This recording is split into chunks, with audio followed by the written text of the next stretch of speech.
In this video today, I will be introducing some basic calculus, which is very essential for learning physics. Not just kinematics, but entire physics requires some basic understanding of calculus, without which it would be rather difficult to learn physics, especially once we start getting to slightly advanced kind of problem solving. Physics does require the use of calculus. So we will learn some calculus. That's the first thing you need to know. And the second thing that you need to know is that I will not be teaching calculus using rigorous mathematical approach, because that would take significantly more time than I would like you to devote at the initial stages when you're learning physics. And therefore the approach will be such that you're able to manage a basic understanding of calculus without going into rigorous maths, so that you're able to manage what's required with physics, and that's what this video is all about. Also, I will be using a little bit of binomial approximation, which I discussed in my earlier video titled Errors 5, and in case you're not yet familiar with the binomial approximation, please go through that video on Errors 5, and then you come back to this video again and start learning some calculus. Now, as far as calculus goes, there are two branches to it. There is differentiation, and then there is integration. Now, this particular video is initial discussion on differentiation. Now, to understand what is differentiation, first we have to know what is a mathematical function. Now, mathematical functions are relations between variables. For example, we can take a simple relation between two variables, say y and x, a relation that looks somewhat like this: y equals 3x square plus 2x plus 5. Now, this is a relation between y and x, two variables. Now, there are certain restrictions in mathematics, but in general we can manage if we define a function as a relation between two variables. It could be a relation between more variables as well, but most of the time we'll be handling single variable calculus. That involves functions which are relations between two variables. So this is an example of a relation between two variables, y and x. Such a relation is a function. And since this relation here involves polynomials, it is a polynomial function. A relation like this, which involves a trigonometric ratio, would be called a trigonometric function. A relation involving logarithms would be called a log function. Similarly, a relation involving a variable exponent would be called an exponential function, and so on and so forth. The variety of functions in mathematics is pretty much infinite, and we're not really going into that. We are going to study something about the behavior of these functions. Now, we are going to look at rates of change in case of these functions. Now, what's a rate of change? Since y here depends on x, what we will look at is the change in y per unit change in x. That's what we are interested in. So let's say dx is a very, very small change in x. Dx is a very, very small change in the value of x. Now if x changes by a very, very small amount, now how small? Well, something like 0.0000000, and you keep repeating 0 till for about a week, and then you put 1 at the end of that figure. That kind of small. Really, really, really small. So it's a very, very small change in x. It is so small that it is almost 0, but it isn't quite 0. That kind of small. Now if x changes by this tiny amount, there will be a corresponding change in y in any function. If x changes by a certain amount, then there will be a corresponding change in y. And that corresponding change in y we are representing as dy. So dy is the corresponding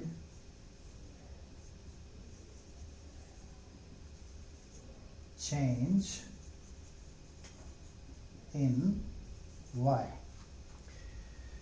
What that means is when x changes by dx, then y changes by dy. Now for any function, any relation of this kind, when x changes by a certain amount, y will have a corresponding change. And if we then calculate dy by dx, then this would be called the derivative of y with respect to x. It is the derivative of y with respect to x. Now what do we mean by this derivative of y with respect to x? What it really means is it is the change in y per unit change in x. So change in y per unit change in x. Or you might describe it as the rate of change of y with respect to x. So this is the rate of change of y with respect to x, or the change in y per unit change in x, or in mathematics we call it the derivative of y with respect to x. Now in physics, this rate of change kind of calculation comes very, very frequently. For instance, velocity is rate of change of displacement, acceleration is rate of change of velocity, and so on and so forth. So we look at rates of change pretty much all the time in physics, and therefore this is a very, very important tool in physics. Now let me acquaint you with some notation we use in mathematics. A general representation of a function is like this: y is a function of x. Now what that means is y is a variable which depends on another variable x. So this is just an expression of the fact that y depends on x. Now the nature of dependence is not specified here, but we are told that y is a function of x, or in other words, y depends on x. The nature of the function could be absolutely anything under the sun, but in general this is how functions are represented. When we need to talk about a function in general terms, this is the notation we use. For derivative dy by dx, we use the notation f prime x. So f prime x is the notation for derivative, fx is the notation for a function. Now how do we calculate, once we have a function available with us, how do we arrive at the derivative? Now I'll be giving you a very interesting sort of take on this. It's not rigorous mathematics, and if you're studying mathematics at any sort of level, do not use this approach. But my purpose is to acquaint you with the meaning of derivative, etc. And that's the only purpose of what we are doing here. So suppose we are given a function y equals x raised to the power n. Then how do we calculate the derivative of y equals x to the power n? Now, if x changes by a certain amount, then y will also undergo a corresponding change. Let's say x changes by dx. So on the right hand side of this equation we have x plus dx raised to the power n. Remember, dx is very, very tiny. Correspondingly, what happens is that the y changes by dy. Y here changes by a small amount, dy. Now dx is a very small change in x. Correspondingly, dy is also a very small change in y. Let's number these equations. This one is 1, this one is equation 2. And what we now do is, from equation 2, we subtract equation 1. In so doing, from y plus dy, we subtract y, we get dy. On the right hand side of the equation, we get x plus dx raised to the power n minus x to the power n. Now, dy equals, I'm taking x as common here, so x plus dx I'm writing as x into 1 plus dx by x, the whole thing raised to the power n, minus x to the power n. Now this is actually x plus dx. You can check this out, send x back inside the bracket, and you get x plus dx. So this thing here is same as x plus dx. Now the whole thing is raised to the power n, so this simplifies a bit and we get dy equals x to the power n times 1 plus dx by x raised to the power n minus x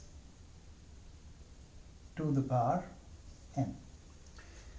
Now this is dx by x over here, and since dx is very, very small, I can make an assumption that dx by x here is a very tiny quantity in comparison to 1.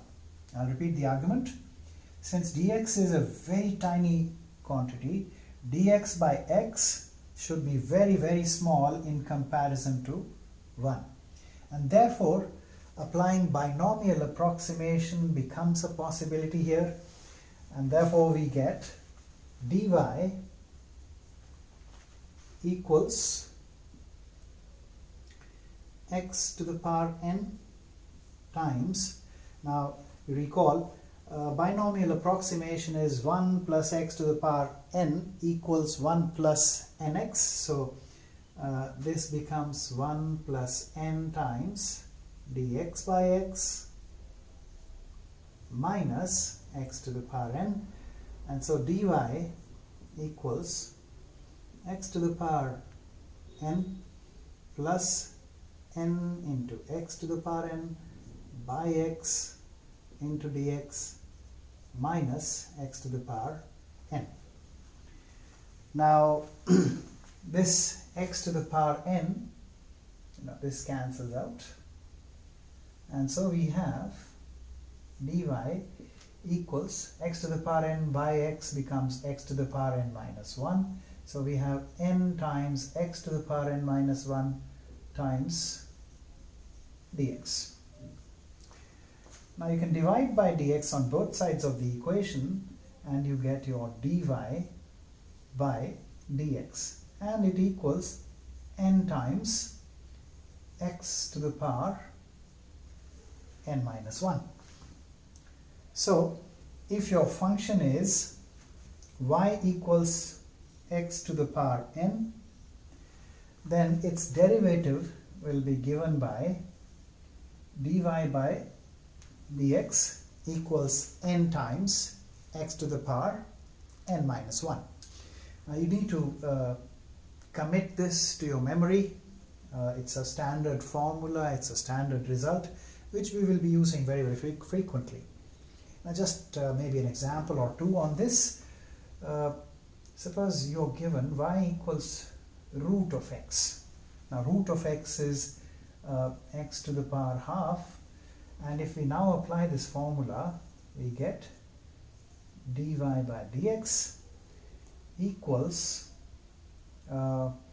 x to the power n. When it was differentiated, we got n times x to the power n minus 1. So the power n appears here, and then the power is reduced by 1. So half minus 1 is minus half, which then is 1 upon 2 root x. That's the derivative of root x.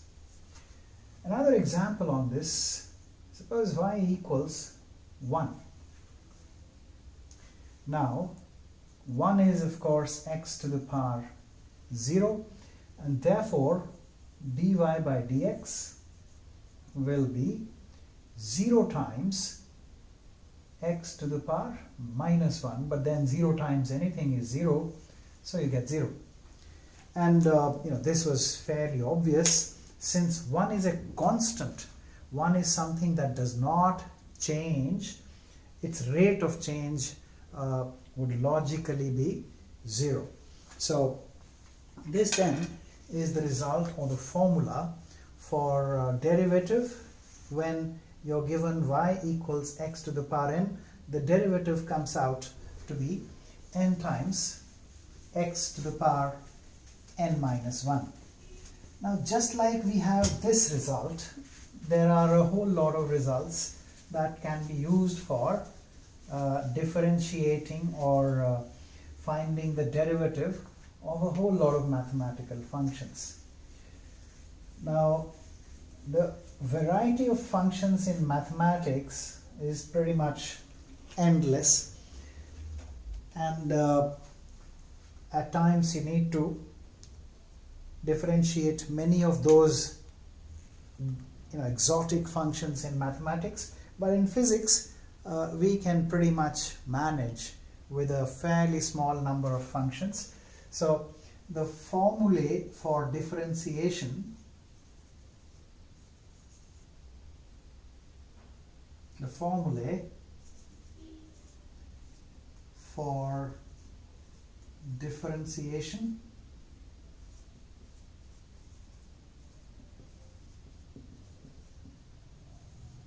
that you need to remember are, say, about 5 or 6. The very first one is for y equals x to the power n.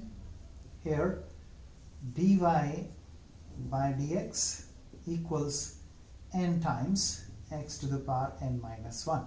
Now we actually just derived this particular formula. I will not be deriving some of the others, but I'll just give you the formulae. You can try deriving them using pretty much the same kind of technique, and they can be derived. I would suggest you do not waste your time doing that. Just memorize these. If y is given as sine x, then dy by dx equals cos x. If y is given as cos x, then dy by dx equals minus sine x. If y is tan x, then dy by dx equals sec square x. If y is natural log of x. Now what is natural log of x? It is log of x to the base e, and e is your well-known Euler's number, which has a value of approximately 2.72 something. It's an irrational number, After decimal it just goes on and on. So when the base of the log is not 10 but e, then the log is called natural log. And in case of natural log, the derivative is 1 by x. And lastly, if y is e, Euler's number, 2.72 something, raised to the power x, then the derivative remains the same. So if a function is given to you as e to the power x, the derivative of the function is still e to the power x. In addition to all these, you need to remember one basic fact, that the derivative of a constant is always going to be 0. Now, if a function is given to you, say one of these functions, you simply know the formula for derivative. So you can use one of these formulae and arrive at a derivative. It's simple enough. But it's not always so straightforward. Sometimes you're given a sum of two functions. There are times when you're given a product of functions, and in those cases there are certain rules that we apply to find the derivative, and we'll now be learning about those rules. Now the first one is the sum rule.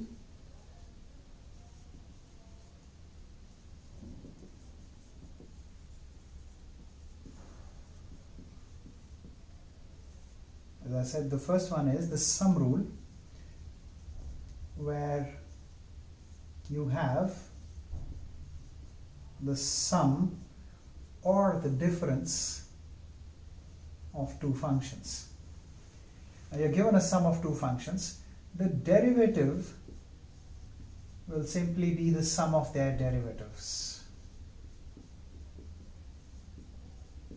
And I guess that's simple enough, extremely simple. You have a sum of two functions or a difference, then the derivative is the sum or difference of their derivatives.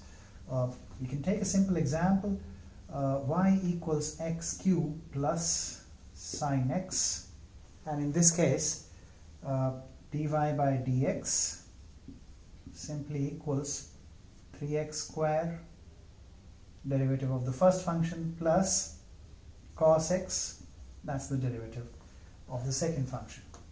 So the sum rule is fairly simple. The second one is our product rule, which is about product of two functions. Now suppose you are given a function as y equals f1x times f2x. You have a product of two functions. Now the derivative can be calculated using what we are calling the product rule. It says the derivative of this product goes like this, dy by dx equals f1 prime x, the derivative of the first function multiplied by the second function as it is, plus the first function as it is times the derivative of the second function. Easy enough. Now what we can do is we can take up an example, and also if we are smart enough we can kind of produce a test case to check out whether the rule is correct or not. Now let's try this out. Y equals x cubed times x to the power 4. Now we know x cubed times x to the power 4 is actually x to the power 7, and when you have x to the power 7, we'll apply this rule, x to the power 7. If n is 7, we'll get 7 into x to the power 6. So we already know the derivative of this product of two functions. It is 7 times x to the power 6. Now even though we know the derivative already, what we'll do is we'll use the product rule and see if we can arrive at that correct answer or not. So dy by dx equals the derivative of the first function 3x square times x to the power 4 plus the first function as it is times the derivative of the second function. Now I'll repeat the process. Derivative of the first function, that's 3x to the power 2, multiply by the power and reduce the power by 1, then multiplied by the second function as it is plus the first function as it is into the derivative of the second function, and the derivative of the second function will be 4 times x to the power 4 minus 1, and that's 3 over there. So dy by dx comes out to be 3x to the power 6 plus 4x to the power 6, and that's 7x to the power 6, and that's exactly what we expected the derivative to be. So wonderfully simple test for the product rule. So we've tested out the product rule. It's giving the result that we expected, and so we kind of assume it's correct. Then we have something called the quotient rule.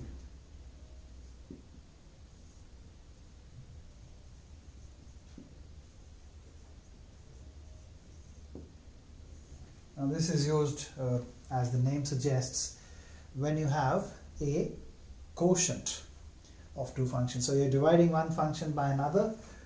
So you have something like this: y equals f1x by f2x.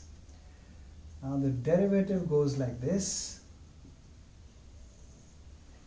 Now in this case, what the first thing you do is you square the denominator. So take a square of the denominator in the denominator here. Then what you do is in this numerator, you first take the derivative of the function in the numerator. So f prime x times the denominator as it is minus the numerator as it is times the numerator as it is times the derivative of the denominator. So what you do is, the first thing is square the denominator, then derivative of the numerator times the denominator as it is minus the numerator as it is times the derivative of the denominator. Now we can take another example that will again test out the rule using a case which we already know. For instance, if we take y equals tan x, and that's sin x by cos x. Now we already know we have a formula for the derivative of tan x, and that's sec square x. Can we arrive at this result using the quotient rule? And that will test out the scenario, that will test out the quotient rule. So let's do this. Dy by dx equals the square of the denominator first, cos square x, numerator, well, numerator is sin x, so we take the derivative of the numerator, cos x, times the denominator as it is. Denominator is cos x, so cos x multiplied by cos x is cos square x, minus numerator as it is, and that's sin x, times the derivative of the denominator. Denominator is cos x, and its derivative will be minus of sin x, so we end up with plus sin square x, and cos square x plus sin square x is 1, and so we have 1 by cos square x, and that equals sec square x. which is the answer we expected right in the beginning. So this then is the quotient rule. Now the next rule that we are going to take up is a simple corollary of, you might call it a corollary of the product rule, a special case of the product rule, or if you look at it from a slightly different angle, you can even call it a special case of the quotient rule, but most people will be happy to call it a special case of the product rule. So a corollary, and that's a special case of product rule.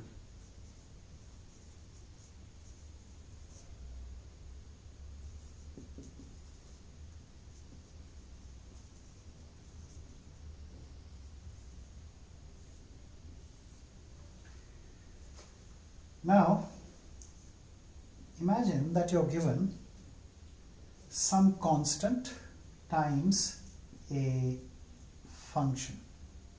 A constant times a function. Now, the derivative using product rule will be derivative of the first function, that's the constant here. So now the derivative of the constant is always 0. So 0 times the second function as it is plus first function, the constant as it is, times the derivative of the second.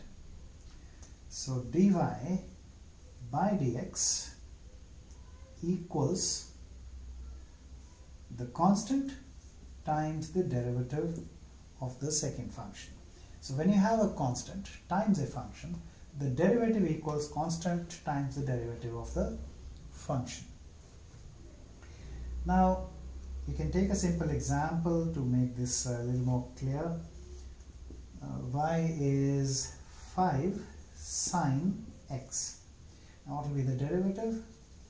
Dy by dx equals, well, constant stays as it is, times the derivative of this function, which is cos x.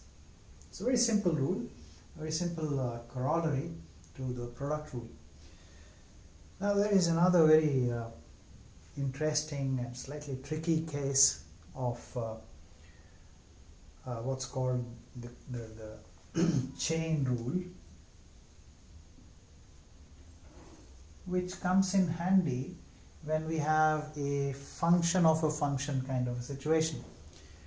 Now what's a function of a function? It's something like this. Y equals, let's say, sine of.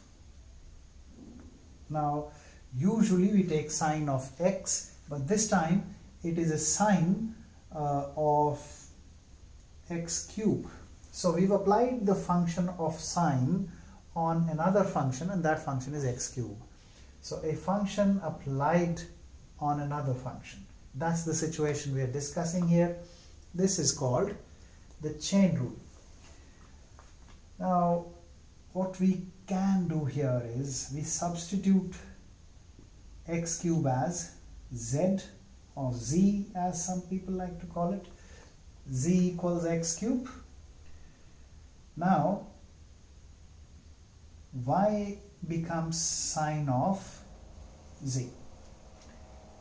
So dy by dz, or dy by dz, is cos z, and we can also calculate dz by dx, and that's 3x square. Now what will happen if you multiply these two?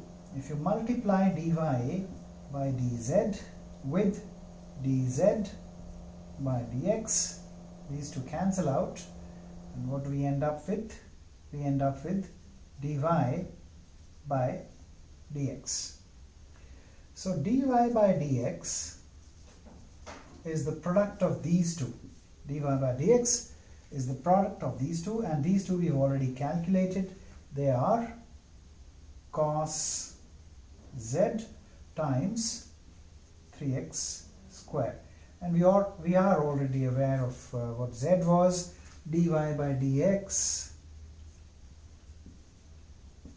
equals 3x square times cos of z, which was x cubed to start with. So this is chain rule, but the process is kind of longish, and you can actually bring it down a little. You can make it a little shorter. The process for doing that, well, just have a look here. You have a function applied on another function. Now when you have this situation, you can easily calculate the derivative dy by dx very quickly. You can do the whole thing mentally, and then it comes out fairly quick. So this function is the sine function, and the derivative of the sine function is the cosine function. So in place of sine, you end up with cos. X cube remains as it is. Now the sine function was applied on this second function, that's x cube. For this function, the derivative is cosine. The second function remains as it is, and then what we do is we multiply by the derivative of this second function. In the first step, when we are dealing with the first function and taking a derivative function for this function, we leave the second function untouched, and then we multiply with the derivative of this second function, and we get 3x square here, and this then is the answer. So what we've actually done really is that we've mentally substituted x cube as z, and then we've multiplied dz by dx with the dy by dz, and we arrived at an answer. Now we can take maybe another example for this. Suppose you're given y equals e to the power tan x. Now the derivative will be, now for this exponential function e to the power x, the derivative remains e to the power x. So here for the first function, the derivative is e to the power tan x, and then what we need to do is multiply by the derivative of this second function, which in turn is sec square x, and you have an answer. So this then is the chain rule. In case you're confused while doing it using the quick process, you can always fall back on this longer process of substituting the second function as z, and then you calculate dy by dz and dz by dx, multiply the two together, and you arrive at an answer. This then is the initial video on differentiation. We will also be talking about applications of this in our upcoming videos. That should make things more and more clear to you about what differentiation really is, and also help you understand why we have learned this and what possible practical use can there be for this mathematical technique which we call differentiation. Thank you very much for watching this.